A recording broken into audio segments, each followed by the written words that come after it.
Hello students. Now we'll discuss about the inductance of the solenoid. So you can see in the figure this solenoid with n turns, and this is the on the bar on that coil is wound, so which is carrying a I current, and total length is L of this solenoid. So consider a solenoid of n turns. Let the current flowing through the solenoid be I ampere. Let the length of the solenoid be L and cross section be A. From the results obtained in the previous sections, the field intensity inside the solenoid is given by H is equal to Ni by L, ampere per meter. So this is the field intensity inside the solenoid. Now what is the total flux linkage? Total flux linkage is N phi, or you can call it as NBA. So where N is equal to this, N is written as it is, B is mu H, A is written as it is. Now again total flux linkage will be mu NHA. So mu N, H is nothing but Ni by L, and A will be written as it is. Again, so finally you will get mu N square Ia divided by L. So hence total inductance of the solenoid is given by L is equal to total flux linkage, that is equal to mu N square Ia divided by L into I, because it is a total current. So hence L is equal to mu N square A divided by L is nothing but length in inductance of a solenoid. So this equation here, it is used to evaluate the problem on the inductance of the solenoid. Now calculate the inductance of the solenoid of 400 turns wound on a cylindrical tube of a 10 centimeter diameter and 50 centimeter length. Assume the solenoid is in air. Now here we get the solution here. Solenoid is in the air means mu r is 1, and N is equal to 400 turns, D is equal to diameter is 10 centimeter, that is 10 into 10 raised to minus 2 meter. L is 50 centimeter, that is nothing but equal to 50 into 10 raised to minus 2 meter. So use the formula of inductance. L is equal to mu N square A divided by I. So mu is mu naught mu r N square pi d square by 4 by I. So A is pi r square, so pi d by 2 square, so it is pi d square by 4.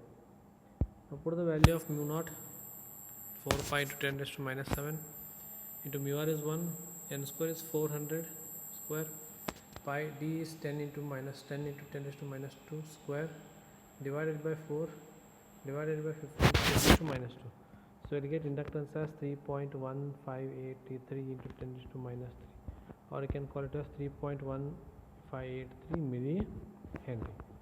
So this is about the one problem on inductance of the solenoid, and one day how to evaluate the inductance of the solenoid by knowing the data of solenoid. And also you can have the equation for the solenoid, that is mu is equal to L is equal to mu into N square A divided by L, where this is the equation.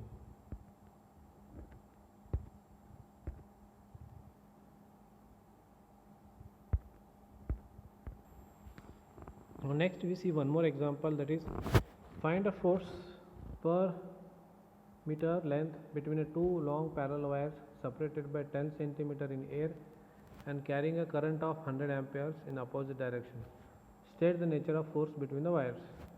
So now for solution, mu is equal to mu naught mu r, where mu naught is having this much value, d is a distance of separation 10 centimeter, I2 I1 and is equal to I, that is 100 amps. So in general, force between two parallel long wires, you remember this formula, F is equal to mu I1 I2 into L divided by 2 pi d. Okay, so force per meter length means F by L it is. So just mu naught I1 I2 divided by 2 pi d. So put the values of mu naught, I1 is 100, I2 is 100, 2 pi into d is 10 raised to minus 2, 10 into. So it will be 0.02 Newton meter, that is force per meter. Now two conductors carry equal current of 100 amps, but directions are opposites, hence they will repel each other. The nature of force is a repulsive force. Okay, so same one more problem we will discuss on that. Find force per meter length between the two parallel wires separated by 10 centimeter in air and carrying a current 10 ampere in the same direction. Okay, so here what is the difference between this two wires? This is previously it was 100 amperes, now it is the current carrying is 10 amperes. Same formula you use, mu1 mu is equal to I1 I2 L divided by 2 pi d, where mu naught is this much value, d is 10 centimeter, but I1 I2 will be just 10 amperes. Okay, now here put all the values in this equation. F by L is equal to 4 pi into 10 raised to minus 7, 10 into 10 divided by 2 pi into 10 into 10 raised to minus 2 value. So that is a 0.2 millinewton meter. So if you change certain values, you will get this answer.